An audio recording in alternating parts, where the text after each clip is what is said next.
கண்டந்துண்டமாக வெட்டி கனிமச் சுரங்கத்தில் வீசுவோம். புகழ்பெற்ற முன்னாள் தமிழக ஐஏஎஸ் அதிகாரியான சகாயத்திற்கு வந்த மிரட்டல் வாசகம்தான் இது. நேர்மையான அதிகாரி என மக்கள் மத்தியில் பெயரெடுத்த சகாயம், நாமக்கல், மதுரை மாவட்டங்களில் ஆட்சியராகவும் பல்வேறு துறைகளில் உயர் அதிகாரியாகவும் பணியாற்றியவர்.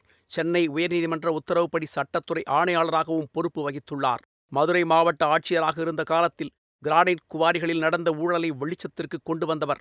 இது தொடர்பான வழக்கு விசாரணை இன்னமும் நடைபெற்றுக் கொண்டிருப்பதால் நீதிமன்றங்களில் ஆஜராகி வந்தார். இந்த முறை சாட்சியமளிக்க அவர் மதுரை நீதிமன்றத்திற்கு செல்லவில்லை. காரணம், அவருக்கு விடுக்கப்பட்டிருக்கும் கொலை மிரட்டல். இது தொடர்பாக அரசு வழக்கறிஞருக்கு சகாயம் அனுப்பியிருக்கும் கடிதத்தில் பாதுகாப்பு அச்சுறுத்தல் இருப்பதால் மதுரை நீதிமன்றத்தில் தான் ஆஜராக வாய்ப்பில்லை என குறிப்பிட்டிருக்கிறார். மாநில அரசு தனக்கு வழங்கி வந்த பாதுகாப்பு விலக்கிக் கொள்ளப்பட்ட நிலையில் தற்போது தனது உயிருக்கு அச்சுறுத்தல் ஏற்பட்டிருக்கிறது.